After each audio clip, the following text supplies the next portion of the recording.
नमस्कार, आप देख रहे हैं द हिंद 24 न्यूज और मैं हूं आपके साथ साक्षी।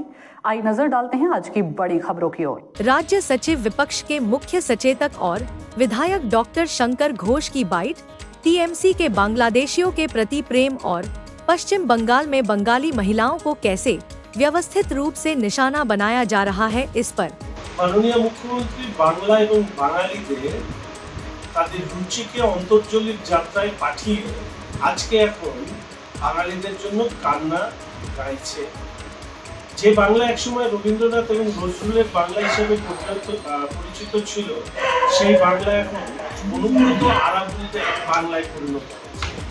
শেখ শাহজাহান থেকে মনোজিৎ, আরজিকর থেকে কসবা, আজকে মহিলাদের উপর অত্যাচার, শারীরিক অত্যাচার, ধর্ষণ আজকে প্রাতিষ্ঠানিক রূপ পেয়েছে।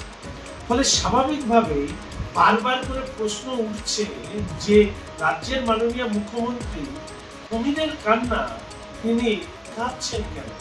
গিরগিটিও হয়তো লজ্জা পেয়ে যাবে মুখ্যমন্ত্রীর ভাষ্যের পরিবর্তন দেখতে। বাংলাদেশি অনুপ্রবেশকারী এবং রোহিঙ্গা তাদের देखते रहिए द हिंद 24 न्यूज।